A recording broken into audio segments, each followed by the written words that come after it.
Y a-t-il un lien entre la musique et le sport? Des chercheurs se sont penchés sur le sujet et la réponse est non. Fin de vidéo, merci, au revoir. Mais non, vous vous en doutez, bien sûr qu'il y a un lien entre la musique et le sport, et pas qu'un d'ailleurs. Alors que tu sois un sportif aguerri ou un simple amateur du dimanche, il faut savoir que la musique joue un rôle prépondérant sur tes performances physiques. Alors déjà, on le sait, la musique est reconnue pour ses effets thérapeutiques, et ça ne date pas d'hier. Au 5e siècle avant JC déjà, les Chinois découvrent que chaque organe interne de notre corps vibre à un rythme qui lui est propre. Et par conséquent, notre corps est sensible aux sons de même fréquence. La musique agit donc sur l'ensemble de notre corps, et pas seulement sur le système auditif. Qu'est-ce qu'il dit là? Et depuis les années 60, on utilise même une nouvelle thérapie pour agir sur la santé mentale, physique et émotionnelle, la musicothérapie. Une thérapie qui utilise donc la musique et ses caractéristiques, à savoir la mélodie, le rythme, l'harmonie et le son. Il est donc tout naturel que dans le domaine sportif, la musique joue un rôle prépondérant. La musique peut améliorer la concentration, la motivation, la performance, la tolérance à l'effort, la coordination et la relaxation. Et on commence tout de suite avec le premier chapitre, la concentration. La musique favorise la concentration et la préparation mentale. Elle aide si on est stressé par exemple avant un exercice ou un effort. Je vais bien, tout va bien. En écoutant une chanson connue par cœur, le cerveau se concentre sur les paroles qu'on va s'amuser à fredonner et non sur les épreuves à venir. Ça incite à fredonner la mélodie, à battre le rythme et donc à détourner l'attention. Quand je remettrai son bras en place, Oui. je te fais signe. Oui. À ce moment-là, sans hésiter, tu la frappes, sèchement, de manière à détourner son attention de la douleur. Ça va aller tout seul, Nathalie.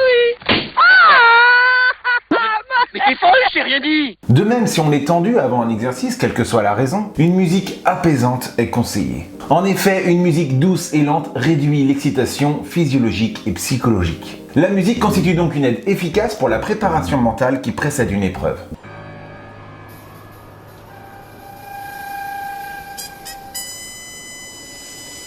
Ce qui revient aussi à dire que la musique motive. Et oui, la musique est à la fois source de motivation et elle est fédératrice. Et ça, on s'en rend bien compte avant un match, par exemple dans les vestiaires d'une équipe. Ils sont prêts! Ils sont prêts! Ils sont prêts! Ils sont prêts! Chanter en chœur une chanson connue de tous fédère le groupe et le motive pour rentrer sur le terrain.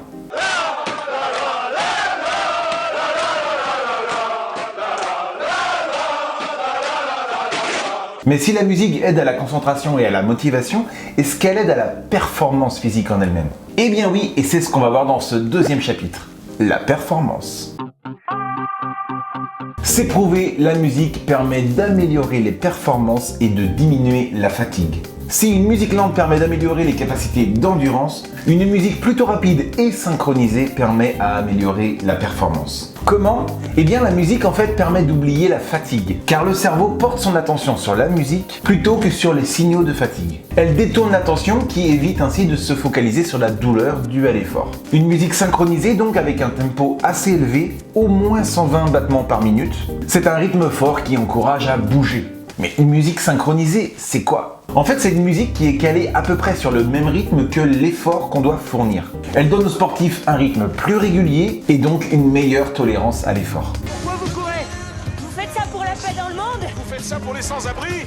J'ai juste envie de courir. Et ça, c'est une transition toute trouvée pour le chapitre suivant, la tolérance à l'effort.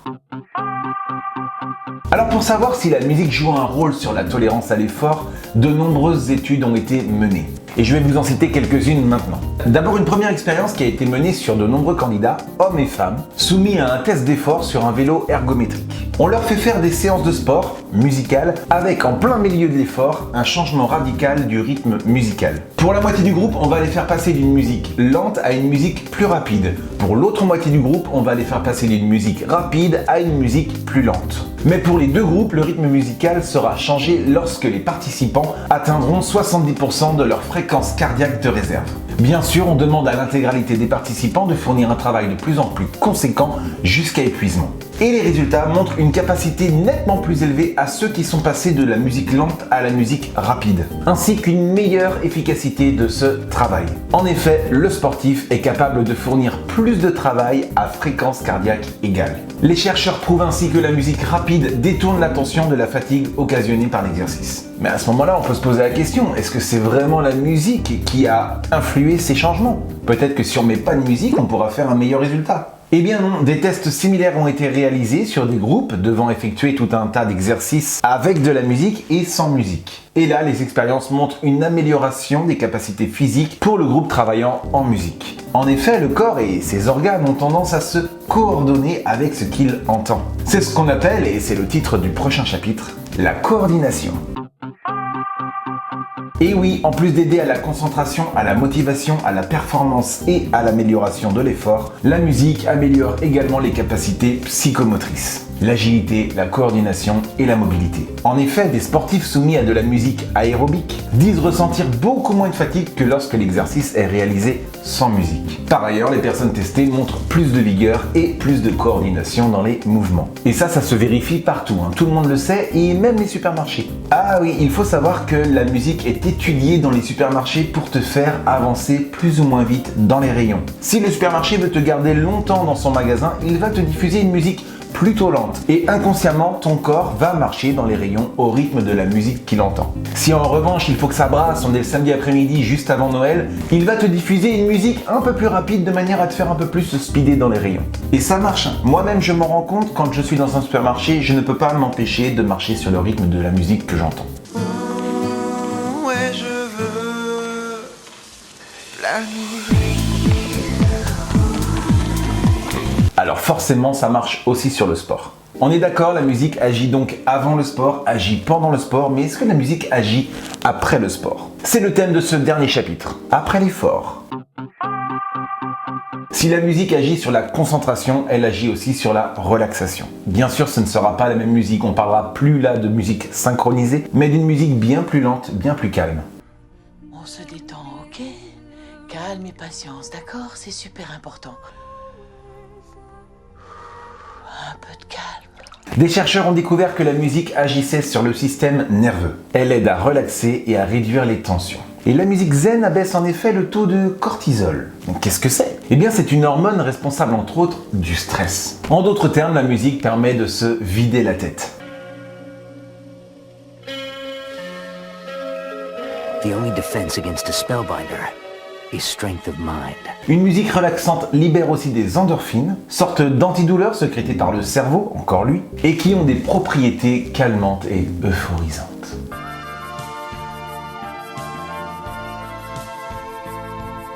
En conclusion, si ta bonne résolution 2022 c'est de faire du sport, je te conseille tout de suite de préparer ta playlist musicale pour te concentrer, te motiver, performer et te relaxer. N'hésite pas à ajouter un pouce bleu à cette vidéo et à t'abonner si ce n'est pas encore fait. Et si tu veux savoir si la musique peut jouer sur tes joies, tes peurs ou ta libido, n'hésite pas à cliquer ici, là ou là. A bientôt pour de prochaines vidéos, je vous kiffe les amis.